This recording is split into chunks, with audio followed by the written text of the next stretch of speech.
ಬರಲಿ ಲೋಕಾಯುಕ್ತ ಪೊಲೀಸ್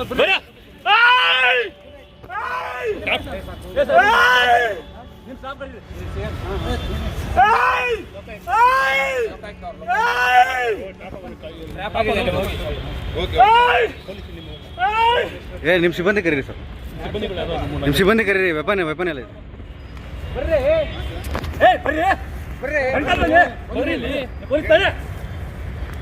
ಸ್ನೇಹಿತರೆ ನಮಸ್ಕಾರ. ನೀವು ಇದುವರೆಗೆ ನೋಡಿದ್ರಲ್ಲ ವಿಡಿಯೋ, ಇಂತಹ ವಿಡಿಯೋವನ್ನು ಎಲ್ಲೂ ಕೂಡ ನೀವು ನೋಡಿರೋದಕ್ಕೆ ಚಾನ್ಸೇ ಇಲ್ಲ. ಇಂಥದ್ದೊಂದು ಸೀನ್ ಯಾವತ್ತೂ ಕೂಡ ಕ್ರಿಯೇಟ್ ಆದಂತೆ ಉದಾಹರಣೆನೇ ಇಲ್ಲ ಅಂತೇಳಿ ಅನಿಸುತ್ತೆ. ಬಹುಶಃ ಇದು ಸಿನಿಮಾ ದೃಶ್ಯಗಿಂತನೂ ಕೂಡ ರೋಚಕವಾಗಿದೆ ಮತ್ತು ಕುತೂಹಲದಾರಿಗೆ ಆಗಿದೆ. ಯಾಕಂತ ಹೇಳಿದ್ರೆ ಇಲ್ಲಿ ಒಬ್ಬ ಪೊಲೀಸನ್ನೇ ಇನ್ನೊಂದಷ್ಟು ಜನ ಹೋಗಿ ಹಿಡ್ಕೊಳ್ತಾರೆ. ಈ ಪೊಲೀಸು ಬಿಡಿಸಿಕೊಳ್ಳೋದಕ್ಕೆ ನಾನಾ ನಾಟಕಗಳನ್ನು ಮಾಡ್ತಾನೆ, ಕಿರಿಸ್ತಾನೆ, ಅರಿಸ್ತಾನೆ, ಮೈಮೇಲೆ ದೈವ ಬಂದಂಗೆ ಆಡ್ತಾನೆ, ವಿಚಿತ್ರವಾಗಿ ವರ್ತಿಸ್ತಾನೆ. ಅಪ್ಪ ಇದೇನಪ್ಪ ಸಿನಿಮಾ ಶೂಟಿಂಗ್ ಮಾಡ್ತಿದ್ದಾರಾ ಅಂತೇಳಿ ಕೆಲವರು ಅಂದ್ಕೊಂಡ್ರೆ ಆ ನಂತರ ಗೊತ್ತಾಗಿದ್ದು ಇದು ಇಲ್ಲಿ ಪೊಲೀಸಪ್ಪ ಒಬ್ಬ ಟ್ರ್ಯಾಪ್ ಆದಂತಹ ಕತೆ ಎನ್ನುವಂಥದ್ದು. ಇಲ್ಲಿ ಆತ ಟ್ರ್ಯಾಪ್ ಮಾಡಿಕೊಂಡು ಡೀಲ್ ಮಾಡಬೇಕು ಅನ್ನುವಂತಹ ಲೆಕ್ಕಾಚಾರವನ್ನು ಇಟ್ಕೊಂಡು ಒಂದಷ್ಟು ಹಣವನ್ನು ಕೂಡ ಈಗಾಗಲೇ ಪೀಕೆ ಆಗಿತ್ತು. ಇನ್ನೊಂದಷ್ಟು ಹಣವನ್ನು ಪೀಕಬೇಕು ಅನ್ನುವಂಥ ಪ್ರಯತ್ನವನ್ನು ಮಾಡಿದ್ದ. ಅದಕ್ಕೆ ಮುಹೂರ್ತವನ್ನು ಕೂಡ ಫಿಕ್ಸ್ ಮಾಡಿದ್ದ, ಜಾಗವನ್ನು ಕೂಡ ನಿರ್ಧಾರ ಮಾಡಿದ್ದ. ಆದರೆ ಆತನಿಗೆ ಗೊತ್ತಿಲ್ಲ, ಆತ ಈ ಫಿಕ್ಸ್ ಮಾಡಿರುವಂಥ ಜಾಗದಲ್ಲೇ ಆತ ಇನ್ನೊಂದು ಸ್ವಲ್ಪ ಹೊತ್ತಿಗೆ ಲಾಕ್ ಆಗ್ತಾನೆ ಅನ್ನುವಂಥ ಯಾವ ಚಿಕ್ಕ ಸುಳಿವು ಕೂಡ ಆತನಿಗೆ ಗೊತ್ತಿರಲಿಲ್ಲ. ಹೀಗೆ ಅದೆಷ್ಟೋ ಜನರನ್ನು ಲಾಕ್ ಮಾಡಿದಂಥ ಪೊಲೀಸ್ ಅಧಿಕಾರಿಯೇ ಇವತ್ತು ಲೋಕಾಯುಕ್ತ ಪೊಲೀಸರ ಕೈಯಲ್ಲಿ ಲಾಕ್ ಆಗುವಂಥ ಸಂದರ್ಭದಲ್ಲಿ ಆತನ ಪರಿಸ್ಥಿತಿ, ಆತನ ವರ್ತನೆ, ಆತನ ಕೂಗಾಟ, ಕಿರುಚಾಟ, ಕಣ್ಣೀರು ಇವೆಲ್ಲದೂ ಕೂಡ ನೋಡಿದ್ರೆ ಎಲ್ಲೋ ಒಂದು ಕಡೆ ಕರ್ಮ ಸರಿಯಾಗಿ ರಿಟರ್ನ್ ಆಗಿದೆ ಅನ್ನೋದು ಸ್ಪಷ್ಟವಾಗಿ ಇಲ್ಲಿ ಗೊತ್ತಾಗ್ತಿದೆ. ಅಸಲಿಗೆ ನಾನು ಹೇಳ್ತಾ ಇರೋದು ಯಾರ ಬಗ್ಗೆ, ಏನು ವಿಚಾರ, ಸ್ವಲ್ಪ ಜನರಿಗೆ ಗೊತ್ತಿರ್ಬೋದು, ಸ್ವಲ್ಪ ಜನರಿಗೆ ಗೊತ್ತಿರಲಿಕ್ಕಿಲ್ಲ. ಅಸಲಿಗೆ 4 ಲಕ್ಷ ರೂಪಾಯಿ, ಒಂದಲ್ಲ ಎರಡಲ್ಲ, 4 ಲಕ್ಷ ರೂಪಾಯಿಯನ್ನು ಲಂಚದ ರೂಪದಲ್ಲಿ ಸ್ವೀಕರಿಸ್ತಿದ್ದಂಥ ವೇಳೆ KP ಅಗ್ರಹಾರ ಪೊಲೀಸ್ ಠಾಣೆಯ ಇನ್ಸ್ಪೆಕ್ಟರ್ ಗೋವಿಂದರಾಜು ಲಾಕ್ ಆಗಿರುವಂತಹ ಬರೀ ಇದು. ಲಾಕ್ ಆದಂಥ ಸಂದರ್ಭದಲ್ಲಿ ಮಾಡಿದಂತಹ ನಾಟಕದ ಈ ವಿಡಿಯೋ ಇದು. ಹಾಗಾದರೆ ಏನಿದು ಪ್ರಕರಣ? ಇಲ್ಲಿ ಗೋವಿಂದರಾಜು ಲಾಕ್ ಆಗಿದ್ದು ಯಾಕೆ? ಈ ಪ್ರಕರಣದ ಹಿನ್ನೆಲೆ ಏನು? ಇದಕ್ಕಿಂತ ಮುಂಚೆ ಎಷ್ಟು ಹಣವನ್ನು ಗೋವಿಂದರಾಜು ಪೀಕಿದ್ದಾನೆ? ಈತನ ಮೇಲೆ ಇಂತಹದ್ದೇ ಇನ್ನೆಷ್ಟು ಆರೋಪಗಳಿದ್ದಾವೆ? ಎಲ್ಲವನ್ನೂ ಕೂಡ ಎಳೆಯಾಗಿ ನಿಮ್ಮ ಮುಂದೆ ಇಡ್ತಾ ಹೋಗ್ತೀನಿ. ಅದಕ್ಕಿಂತ ಮುಂಚೆ ನೀವಿನ್ನೂ ಕೂಡ ನಮ್ಮ ಚಾನಲನ್ನು ಸಬ್ಸ್ಕ್ರೈಬ್ ಮಾಡಿಲ್ಲ ಅಂದರೆ ದಯವಿಟ್ಟು ಕೂಡಲೇ ಸಬ್ಸ್ಕ್ರೈಬ್ ಮಾಡಿ ಸ್ನೇಹಿತರೆ. ನೋಡಿ, ರಾಜಧಾನಿಯಲ್ಲಿ ಒಂದು ದೊಡ್ಡ ಕಾರ್ಯಾಚರಣೆ ಶುಕ್ರವಾರ ನಡೆದಿದೆ. ಲೋಕಾಯುಕ್ತ ಪೊಲೀಸರು ಒಂದು ಭರ್ಜರಿಯಾದಂಥ ಕಾರ್ಯಾಚರಣೆಯನ್ನು ಬೆಂಗಳೂರಿನಲ್ಲೇ ಮಾಡಿಬಿಟ್ಟಿದ್ದಾರೆ. ಅದು ಕೂಡ ಬೆಂಗಳೂರಿನ ಹೃದಯ ಭಾಗದಲ್ಲೇ ಮಾಡಿರುವಂಥದ್ದು. ಲಂಚ ಸ್ವೀಕರಿಸ್ತಿದ್ದಂಥ ವೇಳೆ KP ಅಗ್ರಹಾರ ಪೊಲೀಸ್ ಠಾಣೆಯ ಇನ್ಸ್ಪೆಕ್ಟರ್ ಗೋವಿಂದರಾಜು ಲಾಕ್ ಆದಂಥ ಪರಿ ಇದು. ಈತನನ್ನು ಪೊಲೀಸ್ ಅಂತೇಳಿ ಹೇಳೋದಕ್ಕೂ ಕೂಡ ಅಸಹ್ಯ ಆಗುತ್ತೆ. ಕಾರಣ ಏನು ಅಂತ ಹೇಳಿದ್ರೆ ಈತ ಕಾಕಿ ತುಟ್ಕೊಂಡು ಮಾಡಿದ್ದು ಮಾತ್ರ ಮಣ್ಣು ತಿನ್ನುವಂಥ ಕೆಲಸ. ಪೊಲೀಸರ ಮೇಲೆ ಇದ್ದಂಥ ನಂಬಿಕೆ, ಪೊಲೀಸರ ಮೇಲೆ ಇರುವಂತಹ ಗೌರವ, ಪೊಲೀಸರ ಮೇಲೆ ಇರುವಂತಹ ಒಂದು ಈ ಏನು ಪ್ರಾಮಾಣಿಕರು ಅನ್ನೋಂಥ ಭಾವನೆ ಏನಿರುತ್ತೋ ಆ ಭಾವನೆಯನ್ನೇ ಹೋಗುವಂತೆ ಮಾಡಿದಂತಹ ದುರುಳ ಈತ ಅಂತಲೂ ಕೂಡ ಹೇಳ್ಬೋದು. ಯಾಕಂತ ಹೇಳಿದ್ರೆ ಈತನ ಮೇಲೆ ಕೇವಲ ಆರೋಪ ಬಂದಿದ್ರೆ ಅದೊಂಥರ ರೀ, ಆರೋಪ ಅಲ್ಲ, ಆರೋಪದ ಬೆನ್ನಲ್ಲೇ ಈತ ಲಾಕೆ ಆಗಿಬಿಟ್ಟಿದ್ದಾನೆ. ಅದು ಕೂಡ 1-2 ರೂಪಾಯಿ ಅಲ್ಲ, 4 ಲಕ್ಷ ರೂಪಾಯಿ ಪಡೆಯುವಂಥ ಸಂದರ್ಭದಲ್ಲಿ ಲಾಕ್ ಆಗಿರುವಂಥ. ಇದಕ್ಕಿಂತ ಮುಂಚೆ ಸುಮಾರು ದುಡ್ಡು ಪೀಕಿದ್ದಾನೆ, ಅದು ಬೇರೆ ವಿಚಾರ. ಬಟ್ ರೆಡ್ ಹ್ಯಾಂಡ್ ಆಗಿ 4 ಲಕ್ಷ ಸಮೇತ ಸಿಕ್ಕಾಕೊಂಡು ಬಿದ್ದಿದ್ದಾನೆ. ಹಾಗಾದರೆ ಈತನನ್ನು ಲಾಕ್ ಮಾಡಿದ್ದು ಯಾಕೆ, ಯಾವಾಗ, ಏನು ಹೇಳ್ತಾ ಹೋಗ್ತೀನಿ ನೋಡಿ. ಅಸಲಿಗೆ ಈತ ಈ ಪೊಲೀಸ್ ಸ್ಟೇಷನ್ಗೆ ಬಂದಿರೋದು ಕೇವಲ 6 ತಿಂಗಳ ಹಿಂದೆ ಅನ್ನುವಂಥ ಮಾಹಿತಿ ಇದೆ. ಇಲ್ಲಿಗೆ ಈ KP ಅಗ್ರಹಾರ ಪೊಲೀಸ್ ಠಾಣೆಗೆ ಇನ್ಸ್ಪೆಕ್ಟರ್ ಆಗಿ ಬಂದಿದ್ದು 6-7 ತಿಂಗಳುಗಳ ಹಿಂದೆ. ಅಲ್ಲಿಗೆ ಬರೋದಕ್ಕೂ ಕೂಡ ಸುಮಾರಷ್ಟು ಹಣವನ್ನು ಖರ್ಚು ಮಾಡಿದ್ದ ಅನ್ನುವಂಥ ಮಾಹಿತಿನೂ ಕೂಡ ಇದೆ.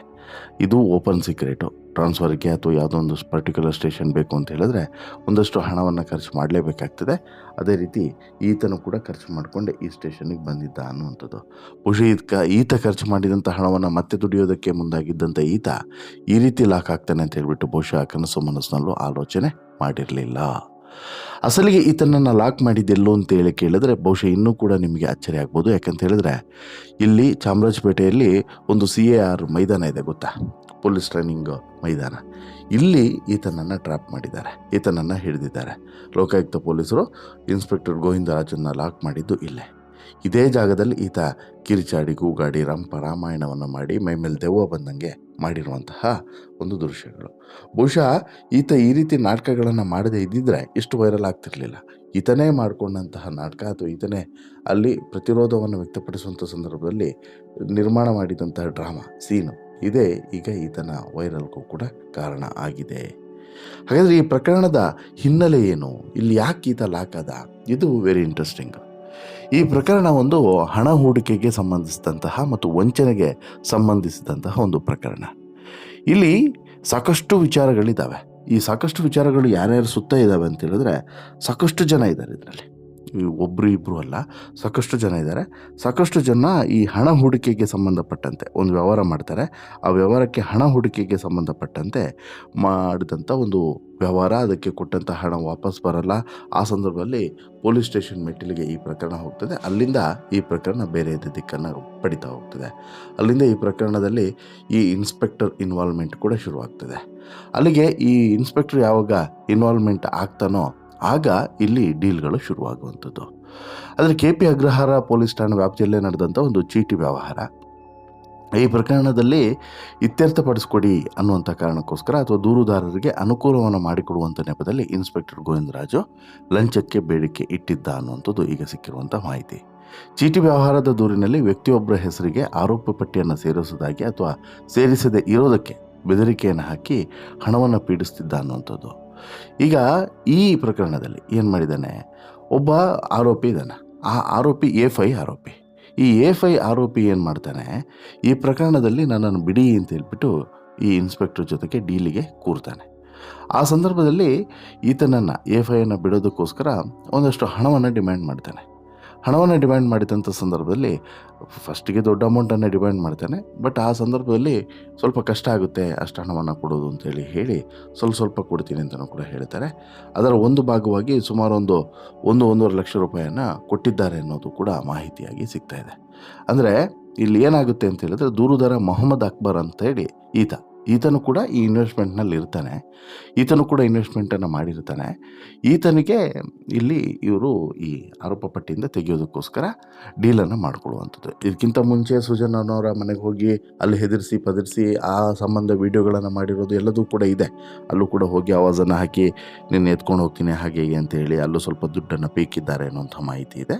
ಇಲ್ಲೂ ಕೂಡ ಹಾಗೆ ಮೊಹಮ್ಮದ್ ಅಕ್ಬರ್ ಬಳಿ ಸರಿಯಪ್ಪ ನಿಂದು ಹೆಸರನ್ನು ತೆಗಿಯೋಣ, A5 ಎಲ್ಲ ತೆಗಿಯೋಣ ಅಂತ ತಲೆ ಕೆಡಿಸ್ಕೊಳ್ಳೋದು ಬೇಡ, ಒಟ್ಟೊಂದು 5 ಲಕ್ಷ ರೂಪಾಯಿ ಡಿಮ್ಯಾಂಡನ್ನು ಮಾಡ್ತಾನೆ. ಆ ಸಂದರ್ಭದಲ್ಲಿ 1 ಲಕ್ಷ ರೂಪಾಯಿನ ಪಡ್ಕೊಳ್ತಾನೆ.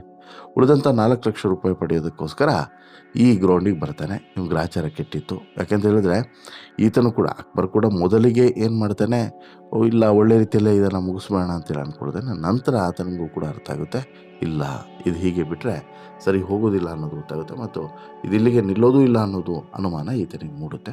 ಆ ಕಾರಣಕ್ಕೋಸ್ಕರ ಈತ ನೇರವಾಗಿ ಲೋಕಾಯುಕ್ತ ಪೊಲೀಸರ ಬಳಿಗೆ ಹೋಗುವಂಥದ್ದು. ಅಲ್ಲಿ ಹೋದ ಬಳಿಕ ಎಲ್ಲ ಪ್ರಕರಣದ ಮಾಹಿತಿಯನ್ನು ವಿತ್ ಡಾಕ್ಯುಮೆಂಟ್ ಕೊಡ್ತಾ ಹೋಗ್ತಾರೆ. ಲೋಕಾಯುಕ್ತ ಪೊಲೀಸರು ಆರಂಭದಲ್ಲಿ ತನಿಖೆಯನ್ನು ಶುರು ಮಾಡ್ತಾರೆ. ಗುಟ್ಟಾಗಿ ಒಂದಷ್ಟು ವಿಚಾರಗಳನ್ನು ಸಂಗ್ರಹಿಸ್ತಾರೆ. ಲೋಕಾಯುಕ್ತ SP ಶಿವಪ್ರಕಾಶ್ ಅವರು ಈ ಪ್ರಕರಣದ ಬಗ್ಗೆ ಮಾಹಿತಿಯನ್ನು ಪಡೆದು ಒಂದು ಟೀಮನ್ನು ರೆಡಿ ಮಾಡ್ತಾರೆ. ನಂತರ ನೀಟಾಗಿ ಪ್ಲಾನನ್ನು ರೂಪಿಸ್ತಾರೆ. ಹೀಗೆ ಆಗಬೇಕು ಅಂತ ಹೇಳ್ಬಿಟ್ಟು ಮಾಡಿ ನಂತರ ಹೋಗಿ ಇಲ್ಲಿ ಟ್ರ್ಯಾಪ್ ಮಾಡ್ತಾರೆ, ವಶಕ್ಕೆ ಪಡಿತಾರೆ. ಹಾಗಾದರೆ ಇಲ್ಲಿ ಹಿಡಿಯುವಂಥ ಸಂದರ್ಭದಲ್ಲಿ ಹೀಗೆಲ್ಲ ಡ್ರಾಮಾವನ್ನು ಮಾಡಿದ್ದು ಯಾಕೆ ಅನ್ನುವಂಥದ್ದು ಬಹುಶಃ ಎಲ್ಲರ ಮೂಲ ಪ್ರಶ್ನೆ. ಈಗ ಆತ ಪೊಲೀಸು, ಆತನಿಗೂ ಕೂಡ ಕಾನೂನು ಏನು ಅನ್ನೋದು ಗೊತ್ತಿರುತ್ತೆ. ಓಡಿ ಹೋಗ್ತಾನೆ, ಅವನನ್ನು ಹಿಡ್ಕೊಬೇಕು ಯಾಕೆ ಅನ್ನುವಂಥದ್ದು ಕೆಲವರ ಪ್ರಶ್ನೆ. ಇಲ್ಲ, ಖಂಡಿತವಾಗ್ಲೂ ಕೂಡ ಆತ ಓಡಿ ಹೋಗುವಂಥ ಸಿಚುವೇಶನ್ಸಲ್ಲೇ ಇದ್ದ. ಆತನನ್ನು ಬಿಟ್ಟಿದ್ದಿದ್ರೆ ಬಹುಶಃ ಆತ ಕೈಗೆ ಸಿಗ್ತಿರಲಿಲ್ಲ. ಇವರಿಗೂ ಕೂಡ ಒಂದು ಮೇನ್ ಎವಿಡೆನ್ಸೇ ಮಿಸ್ ಆಗ್ತಿತ್ತು. ಅದ್ರ ಜೊತೆಗೆ ಆತನ ಜೊತೆಗೆ ವೆಪನ್ ಇತ್ತು. ಆತ ಏನು ಬೇಕಾದರೂ ಕೂಡ ಮಾಡಬಹುದು. ಮಾನಸಿಕ ಸ್ಥಿಮಿತವನ್ನು ಕಳ್ಕೊಂಡಂಥ ಆತ ಅವ್ನು ನೋಡಿದ್ರೆ ಗೊತ್ತಾಗುತ್ತೆ, ಫುಲ್ ಟೆನ್ಷನ್ ಆಗಿಬಿಟ್ಟಿದ್ದಾನೆ. ಮುಗೀತು ನನ್ನ ಕತೆ ಅನ್ನೋದು ಆತನಿಗೂ ಕೂಡ ಅರ್ಥ ಆಗಿತ್ತು. ಹಾಗಾಗಿ ಆತ ಫುಲ್ ಟೆನ್ಷನ್ ಆದಂಥ ಕಾರಣಕ್ಕೋಸ್ಕರ ಕಿರ್ಚಿ ಕೂಗಾಡಿ ರಾಮಾಯಣವನ್ನು ಮಾಡಿದ್ದು. ಆ ಸಂದರ್ಭದಲ್ಲಿ ಪೊಲೀಸರು ಕೂಡ, ಲೋಕಾಯುಕ್ತ ಪೊಲೀಸರು ಕೂಡ ಆತನನ್ನು ಕಂಟ್ರೋಲ್ ಮಾಡ್ತಾರೆ. ನಂತರ ಹಿಡ್ಕೊಳ್ತಾರೆ, ಸಮಾಧಾನ ಮಾಡ್ತಾರೆ. ನಂತರ ಇವರ ವಶಕ್ಕೆ ಆತನನ್ನು ಪಡ್ಕೊಂಡು ವಿಚಾರಣೆಯನ್ನು ಶುರು ಮಾಡ್ತಾರೆ. ಬಟ್ ಆದರೆ ಈತ ಈ ರೀತಿಯಾದಂಥ ವಿಚಿತ್ರ ಡ್ರಾಮಾವನ್ನು ಒಂದು ಕ್ರಿಯೇಟ್ ಮಾಡಿದ್ದು ಯಾಕೆ, ನ್ಯೂಸೆನ್ಸ್ ಕ್ರಿಯೇಟ್ ಮಾಡಿದ್ದು ಯಾಕೆ ಅನ್ನುವಂಥದ್ದು ಆತನೇ ಉತ್ತರವನ್ನು ಕೊಡಬೇಕಾಗುತ್ತೆ. ಇನ್ನು ಈ ಪ್ರಕರಣದಲ್ಲಿ ಈತನಿಗೆ ಶಿಕ್ಷೆ ಆಗುತ್ತಾ, ಈತ ಪಾಠ ಕಲಿತಾನ ಕೇಳಿದ್ರೆ ದೇವರಣೆ ಇಲ್ಲ. ಯಾಕಂತ ಹೇಳಿದ್ರೆ ಇಲ್ಲಿ ಇಂಥದ್ದು ಇವರಿಗೆಲ್ಲದೂ ಕೂಡ ಕಾಮನ್ ರೀ. ಈಗ ಈತ ಏನು ಗೊತ್ತಾ, ಲೋಕಾಯುಕ್ತ ಪೊಲೀಸರು ಈತನ ಮೇಲೆ FIR ಮಾಡಿದ್ರು, ತನಿಖೆ ಆಗುತ್ತೆ. ತನಿಖೆಯಲ್ಲಿ ಈತನ ಮೇಲೆ ಚಾರ್ಜ್ ಶೀಟ್ ಸಲ್ಲಿಕೆ ಆಗುತ್ತೆ. ಆ ಸಂದರ್ಭದಲ್ಲಿ ಏನೆಲ್ಲ ಮಾಡಬೇಕೋ ಅದನ್ನು ಈತ ಮಾಡಿಬಿಡ್ತಾನೆ. ಅಲ್ಲಿಗೆ ಈತನು ಕೂಡ ಈ ಪ್ರಕರಣದಲ್ಲಿ, ಈಗ ನಮ್ಮ ಕಾನೂನು ವ್ಯವಸ್ಥೆ ಹಂಗಿದೆ, ಹಾಗಾಗಿ ಈತ ಏನು ಈ ಪ್ರಕರಣದಲ್ಲಿ ಜೈಲಲ್ಲಿ ಕೊಡಿಯೋ ರೀತಿ ಅಂತೂ ಆಗಲ್ಲ. ಅಟ್ಲೀಸ್ಟ್ ಒನ್ ಡೇ ಜೈಲಿನಲ್ಲಿ ಇರುವಂಥ ಪರಿಸ್ಥಿತಿ ಬರುತ್ತೆ. ಬಟ್ ಗೊಂದಲಗಳಂತೂ ಮುಗಿದೇ ಇರುವಂಥದ್ದು. ಈ ಗೊಂದಲಗಳಿಗೆ ಮಾತ್ರ ಪರಿಹಾರ ಪಡೀಲೇಬೇಕಾಗ್ತದೆ. ಜೊತೆಗೆ ಇಲ್ಲಿ ಈ ಪ್ರಮುಖವಾಗಿ ಈ ಗೋವಿಂದರಾಜು ಇದೆ ನೋಡಿ, ಗೋವಿಂದರಾಜು ಹಿನ್ನೆಲೆಯೂ ಕೂಡ ಭಾರಿ ಕರಾಳವಾಗಿದೆ ಅನ್ನೋಂಥ ಮಾಹಿತಿ ಸಿಗ್ತಾ ಇದೆ. ಬಟ್ ಏನೇ ಇದ್ದರೂ ಕೂಡ ಗೋವಿಂದರಾಜು ಇದುವರೆಗೆ ಮಾಡಿದಂತಹ ಬೇರೆ ಬೇರೆ ಕೃತ್ಯಗಳು ಕೂಡ ಈಗ ಒಂದೊಂದಾಗಿ ಹೊರಗಡೆ ಬರುವಂಥ ಚಾನ್ಸಸ್ ಇದೆ. ಈಗಲೂ ಕೂಡ ಗೋವಿಂದರಾಜುಗೆ ಮತ್ತೆ ಈಗ ಏನು ಈ ವಿಚಾರಣೆ ಎಲ್ಲ ಮುಗಿದ್ಮೇಲೆ ನಂತರ ಮತ್ತೆ ಈತ ಪೊಲೀಸ್ ಡ್ಯೂಟಿಗೆ ಹೋಗೋದ್ರಲ್ಲೂ ಕೂಡ ಏನು ಡೌಟ್ ಇಲ್ಲ. ಈತನೇನು ಲೈಫ್ ಲಾಂಗ್ ಮನೆಯಲ್ಲೇ ಕೊಳೆಯುವಂತಂತೂ ಆಗೋದಿಲ್ಲ, ನಮ್ಮ ಕಾನೂನು ವ್ಯವಸ್ಥೆ ಆ ರೀತಿ ಇದೆ. ಬಟ್ ಒಂದಂತೂ ಸತ್ಯ, ಪೊಲೀಸ್ ಇಲಾಖೆಯ ಬಗ್ಗೆ ಇದ್ದಂತಹ ಗೌರವ ಕಳೆಯೋದಕ್ಕೆ ಇಂಥ ಒಂದೊಂದು ಪ್ರಕರಣಗಳು ಸಾಕು ಅನ್ನೋದು ಮಾತ್ರ ವಾಸ್ತವ. ನಿಮಗೇನು ಅನಿಸುತ್ತೆ ಸ್ನೇಹಿತರೆ? ಈ ವಿಡಿಯೋವನ್ನು, ಈ ದೃಶ್ಯಾವಳಿಗಳನ್ನು ನೋಡುವಾಗ ಏನು ಅನಿಸುತ್ತೆ? ದಯವಿಟ್ಟು ನಿಮ್ಮ ಅಭಿಪ್ರಾಯವನ್ನು ಕಮೆಂಟ್ ಮಾಡಿ ತಿಳಿಸಿ. ಜೊತೆಗೆ ಈ ಸ್ಟೋರಿ ಇಷ್ಟ ಆಯಿತು ಅಂತ ಹೇಳಿದ್ರೆ ಲೈಕ್ ಮಾಡಿ, ಶೇರ್ ಮಾಡಿ, ಚಾನಲ್ಗೆ ಸಬ್ಸ್ಕ್ರೈಬ್ ಆಗೋದನ್ನು ಮರಿಬೇಡಿ. ಧನ್ಯವಾದ.